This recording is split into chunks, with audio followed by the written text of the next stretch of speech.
Fala galera, beleza? Para quem não me conhece, meu nome é Thiago Iori, eu sou instrutor de vídeo digital. Eu estava fuçando na internet, navegando, procurando algum assunto interessante para falar para vocês, quando eu me deparei com contos de fadas, certo? A origem dos contos de fadas. Porque de onde vem a origem do conto? De onde vem o conto de fada? O conto de fada tem histórias que remontam ali do século I antes de Cristo, certo? Então tem coisa bem antiga mesmo. Mas elas ganham força mais na Idade Média e depois no século XVII. Por que no século XVII? É o seguinte, por que chama contos de fadas? As fadas eram seres absurdamente valorizados na Europa, na era da Idade Média, por volta de 1100, 1200, 1300, as fadas eram seres que eram super valorizados, beleza? Bom, aí então, durante a Idade Média, vamos combinar que não existia o conceito de infância, certo? Se você tivesse força para carregar um balde d'água, você podia trabalhar. E era isso que acontecia com as crianças na época da Idade Média, certo? Então elas não tinham infância. A partir do momento que ela já tinha força para começar a trabalhar, ela já era colocada para trabalhar, certo? Então não tinha esse conceito de proteger a infância e tudo mais.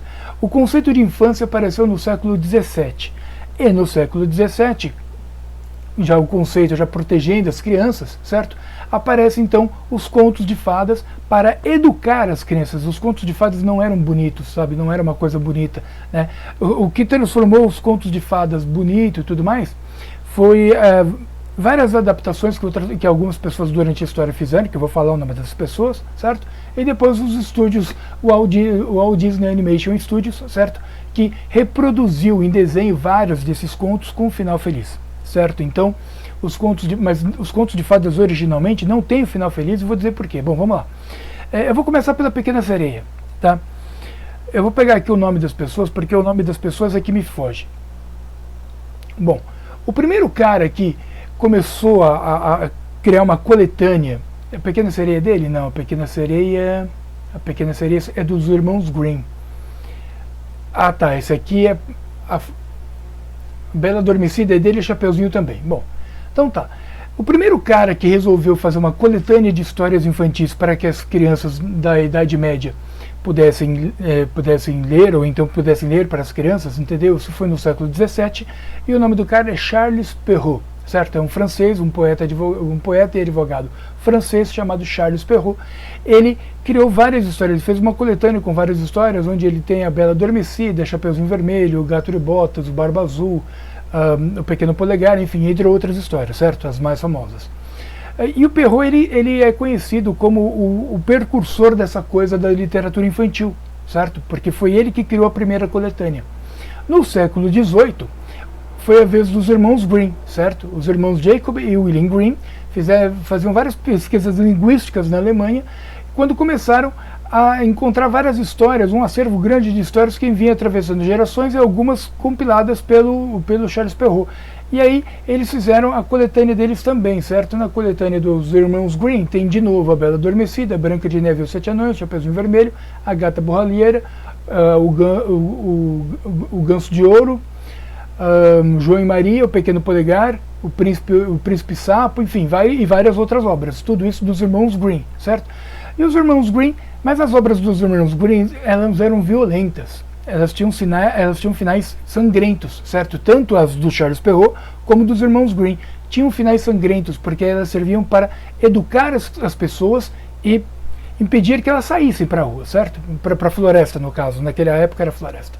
Depois veio Hans Christian Andersen, um holandês, que ele também reescreveu várias histórias, e o Andersen colocou uma coisa um pouco mais amena. Afinal de contas, Andersen estava fazendo uma coisa um pouco mais para as crianças mesmo, certo? Para o mercado infantil, que era um mercado que tinha surgido há 2 séculos atrás, porque Andersen, se não me engano, já é do século XIX. Bom, e aí a gente tem várias histórias, certo? Na história do João e Maria, por exemplo, durante o século XIX, era muito comum abandonar crianças e idosos na floresta. Tá? Por quê? Porque no século XIX, a Idade Média, a Europa, passou por um período de fome muito grande, certo? As pessoas não tinham o que comer. As pessoas realmente não tinham o que comer. E aí, para sobrar comida, olha só a que ponto chegava, né? Para sobrar comida, as pessoas abandonavam seus filhos ou os idosos, às vezes até filhos e idosos, na floresta, para que eles não pudessem voltar para casa, e assim sobrava comida e essas pessoas morriam na floresta, muito provavelmente comida por lobos, porque tinha muito lobo na Europa naquela época, certo? Por isso que o lobo, inclusive, ele é visto como o principal vilão das histórias infantis, porque ele realmente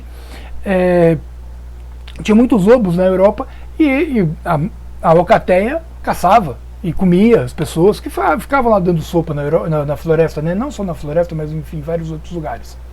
Bom, e aí a gente tem várias outras histórias, por exemplo, a história da Bela e a Fera. A história da Bela e a Fera é interessante, porque na vida real, Petrus Gonçalves, que nasceu em 1537, com uma condição que provocava o nascimento de pelos em todo o seu corpo, ele foi tratado como um selvagem, como um animal, como um ser diferente, tá? E quando ele fez 10 anos, ele foi dado de presente para o rei Henrique II da França, onde o rei investiu na educação do cara e Petrus se tornou um nobre, certo, da realeza. Daí vem a história de que existe uma fera num castelo, bababá, por quê? Porque esse cara, esse Petrus Gonçalves, ele realmente existiu e ele tinha essa condição, essa patologia que provocava o nascimento de pelos em todo o corpo, inclusive enquanto ele é criança, por isso que teve todo esse problema. A história da Chapeuzinho Vermelho é uma história um pouco mais pesada. Por que eu estou dizendo que é um pouco mais pesada?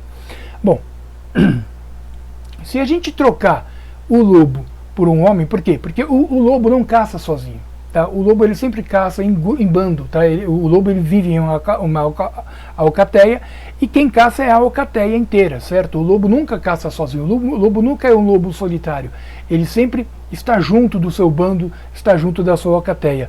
Então, você não pode enxergar o lobo da Chapeuzinho Vermelho como um lobo animal, certo? Você pode enxergar como um adulto. Vamos transformar o lobo animal em um adulto, para que você entenda aonde chega a perversão da história da Chapeuzinho Vermelho, que é uma história realmente pesada.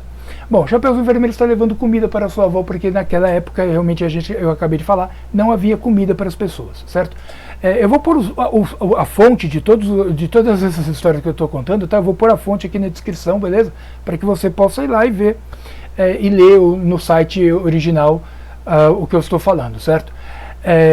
Bom, na história, o lobo, ele mata a vovó, certo? Depois de falar com a Chapeuzinho e tudo mais, ele mata a vovó, ele vai até a casa da vovó, mata a vovó, cozinha a vovó, certo? Separa o sangue da vovó numa jarra e quando a netinha chega, o lobo vestido de vovó, né, oferece carne assada e vinho para matar a fome da neta. E a menina come, e come com gosto, e bebe com gosto, porque ela não sabia que é a carne da avó nem o sangue da avó, e ela come e bebe normal. Já meio chapada, assim, porque comeu e bebeu carne humana, carne e sangue humano, o lobo pede para que ela tire a roupa e atire a roupa no fogo da lareira. E a Chapeuzinho obedece a avó e fica totalmente nua. Já nua na cama, o lobo vai chegando perto dela e aparece aquela coisa: nossa, que olhos grandes você tem, que braços grandes você tem, que corpo peludo você tem, que ombros largos você tem, e vai, né, reparando que aquilo não é bem a sua avó, e sim um homem. E percebe que existe um problema ali, certo? Em algumas histórias, acho que o Andersen, ele consegue fazer com que a menina perceba o ato de um possível estupro e consiga fugir, dizendo que precisa fazer suas necessidades. Mesmo o lobo mandando ela fazer ali na cama mesmo, ela consegue fugir da cama e foge. Na história mais original, mais voltada para o original, o cara realmente, ele mata a menina e devora o corpo da menina, então é uma coisa mais de canibalismo mesmo, além do estupro e além da violência sexual. A história da Chapeuzinho é uma história bem pesada. Bom, tem também a história da Branca de Neve e os Sete Anões, tá? E aí tem aqui, ó, uma história bem interessante, que em 1994 surgiu um livro com a hipótese de que a condessa Margareta von Waldeck, filha de Filipe IV, fora a inspiração para Branca de Neve. Sua madrasta teria expulsado de casa e ela teria morrido envenenada anos mais tarde, tá? Então, essa moça aqui, ó, a maçã tem inspiração no mercador que envenenava as frutas para impedir que crianças continuassem roubando. Já os anões seriam adultos com problemas de crescimento por trabalhar nas minas do pai de Margareta, tá? Então, Margareta, na verdade, era uma nobre, tá? E ela foi expulsa de casa por ser muito bonita. e, e aí ela foi morta anos mais tarde, envenenada. Ela era filha de Filipe IV, certo? Em outras histórias também diz que a princesa tinha apenas 7 anos de idade quando foi expulsa de casa, e o príncipe já adulto vai lá e casa com a menina. Então tem todas umas histórias um pouco mais pesadas assim. Se você começar a pesquisar a origem, você vê que tem várias origens, tem várias histórias anteriores, mas todas elas com um lado sombrio, um lado pesado, certo? No caso da Pequena Sereia, por exemplo, a Pequena Sereia, ela faz um acordo para que ela ganhe pernas em troca da sua avó, certo? Na verdade, a história original, a bruxa corta a língua de Ariel e depois corta o rabo de peixe dela para que ela possa andar com o rabo de peixe, e isso ela vai deixando manchas de sangue e rastro e vai se deteriorando, certo? Por não ter língua e ter o corpo deformado, ela não consegue conquistar o príncipe, e o acordo foi para que, se ela não conquistasse o príncipe, ela teria que matá-lo, senão ela viraria uma espuma do mar. E é o que acontece, ela não tem coragem de matar o príncipe, porque como ela não conseguiu conquistar o príncipe, ele se casou com outra. Por não conseguir matar o príncipe, o que ela faz? Ela se joga do precipício, e quando ela chega na água, ela vira uma espuma do mar e ela acaba morrendo, certo? Ela comete suicídio e não consegue matar o príncipe, que é o amor da vida dela. Pelo menos essa é a história dos irmãos Grimm, certo? Os irmãos Grimm também escreveram Rapunzel, e na história da Rapunzel um dado interessante. A Rapunzel recebe a visita do príncipe, e depois que o príncipe desaparece, a bruxa percebe que as roupas da Rapunzel estão ficando apertadas. E por quê? A Rapunzel se mostra grávida do príncipe, sabe, grávida de gêmeos do príncipe que a visitava, certo? Se ele assumiu, se ele não assumiu, se ele continuou, aí já não tive informação, mas eu sei que a Rapunzel se mostra grávida do príncipe. A Bela Adormecida já é uma história um pouco mais pesada, eu vou ler aqui para não falar besteira, quer ver? Datada do século XVII, uma das versões mais antigas da Bela Adormecida conta a história de Thalia. A menina acaba espetando o dedo em uma farpa de linho e entra em coma. Colocada numa caixa, ela é visitada por um príncipe que abusa sexualmente dela nessas condições. Quer dizer que o cara ele estupra uma pessoa em coma, certo? A relação provoca uma gravidez, e quando seus filhos gêmeos nascem, começam a mamar e acabam removendo a farpa. Quer dizer, as crianças nasceram e, em busca do seio da mãe, uma delas chupa o dedo e remove a farpa do dedo da Bela Adormecida, e ela acorda. Assim, a Bela Adormecida acorda e vai procurar o pai de seus filhos. O homem, entretanto, já era casado com outra mulher. Por causa disso, a esposa dele decide matar as filhas de Thalia e colocá-la numa fogueira. O rei, né, que na verdade ele era o rei, ele impede o crime e acaba jogando a própria esposa na fogueira e se casando com Thalia. Em outras palavras, a Bela Adormecida, ela acaba se casando com seu agressor. Ela se casa com o cara que a estuprou quando ela esteve em coma, certo? Algumas pessoas ainda dizem que os filhos de Thalia chamavam Sol e Lua, e que o nome dela não era Thalia, era outro nome, mas tudo bem. Isso tudo tá fontes de sites e de outros lugares. Eu vou deixar as fontes todas na descrição, beleza? Para que você possa procurar. E, na verdade são só 2 fontes, tá? Aqui eu tenho ainda mais informações sobre a própria Bela Adormecida, que é do autor Giambattista Basile, que escreveu Loconto degli Conti, tá? Que também é conhecido como Pantamerão, onde ele tem várias histórias, inclusive Rapunzel, Bela Adormecida e entre outras, tá? Aqui também fala da Chapeuzinho Vermelho, fala aqui dos contos de fadas, fala da Pequena Sereia, que tem até a data que é publicada pelo dinamarquês, ele não é holandês, ele é dinamarquês. Publicada pelo dinamarquês Hans Christian Andersen em 1837, a Pequena Sereia é uma história trágica e violenta, quer dizer, tá vendo? Então, porque a gente vê essas histórias desenhadas pelo Disney, inclusive eu não consegui encontrar outras imagens, só encontrei imagens dos desenhos da Disney, por isso que apareceu aqui tudo obras de desenho da Disney, porque não existe outras. Você digita Pequena Sereia, não aparece outra imagem, só da Disney, então a gente é obrigado a usar o da Disney, certo?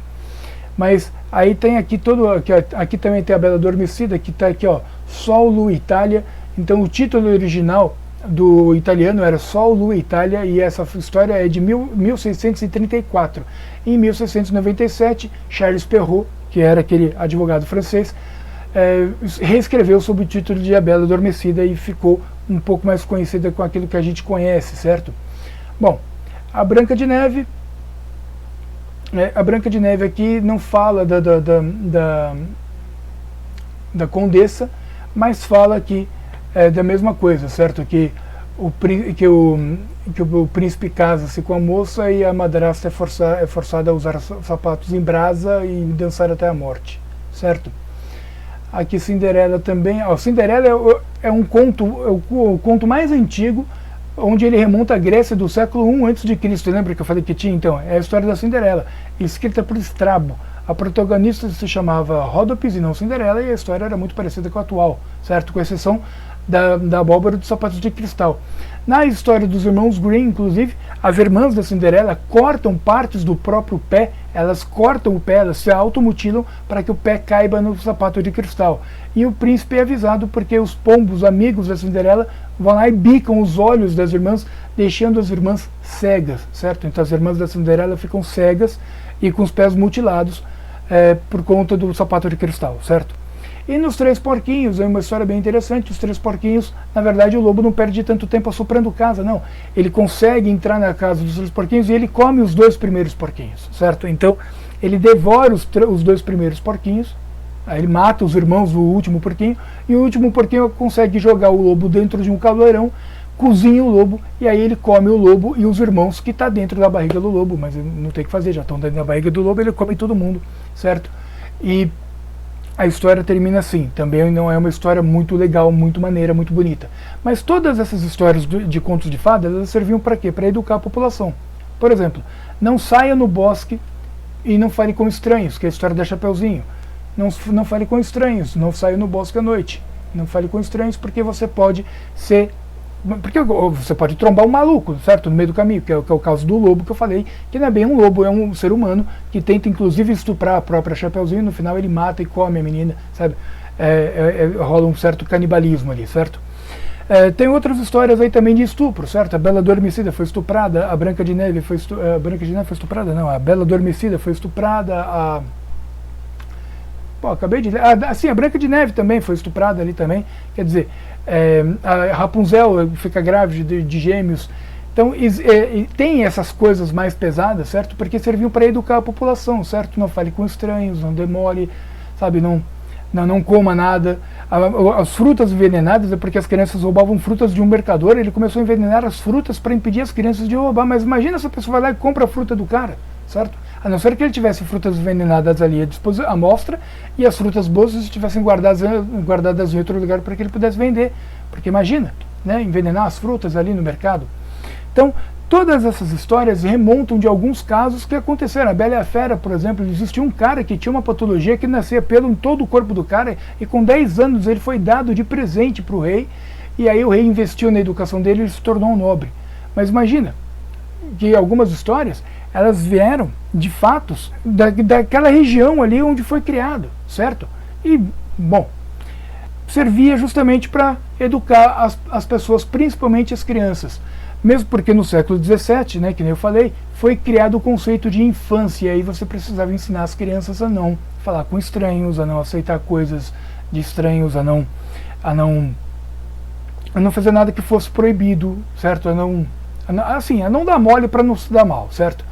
Então, foi isso mais ou menos que aconteceu. Então, o conceito de infância apareceu há 400 anos atrás, certo? Já que estamos no século XXI, eu já vou arredondar tudo, apareceu por volta de 400 anos atrás. Se você for levar em conta a história da humanidade, 400 anos não é muita coisa, tá? Se você for levar em consideração a história da humanidade, desde do aparecimento do Homo sapiens, que é o primeiro homem pensante, certo? Que a ciência considera o primeiro homem pensante, do aparecimento do Homo sapiens até o século XVII, você pode ver que tem muito mais tempo do que 400 anos. Então, se você for levar a história da humanidade em consideração, 400 anos não é muito.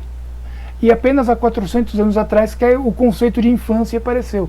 Em outras palavras, apenas há 400 anos atrás é que as pessoas começaram a se preocupar com as crianças e a tratar a criança como criança e não como um mini adulto, que todos eles eram obrigados a trabalhar, beleza?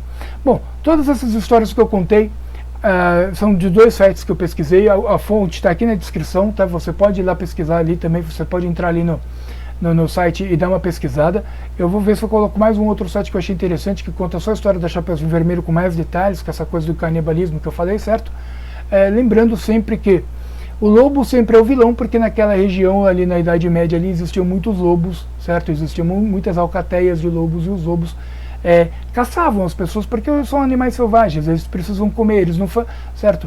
E aí a pessoa está ali dando mole, o lobo é um animal carnívoro, tem 4, 5 lobos cercando a caça. Dificilmente a caça vai escapar, certo? Porque os lobos caçam em bando. Lobo não caça sozinho. Então todas essas histórias que falam de lobo e tudo mais, na verdade são pessoas, são seres humanos que estão ali para causar o mal, certo? E aí a gente entende por que na Chapeuzinho Vermelho a coisa é tão macabra assim, porque não é um lobo de verdade, sim, é um homem que colocaram como lobo na história para amedrontar as pessoas em relação ao lobo, certo? E também para você não dar informações a estranhos no meio da rua, que você pode acabar sendo violentada e até sendo morta, que é o caso da história mais sangrenta da Chapeuzinho Vermelho, onde ela morre violentada pelo o assassino da própria avó, certo? Mas é isso aí, gente. Bom, se você ainda não é inscrito no canal, inscreva-se no canal para que eu possa ir atrás de origens de outras histórias um tanto quanto mais duvidosas, como são as histórias do Conto de Fada, beleza? Então inscreva-se no canal, ative as notificações e deixe o seu like para que eu possa continuar esse trabalho, beleza?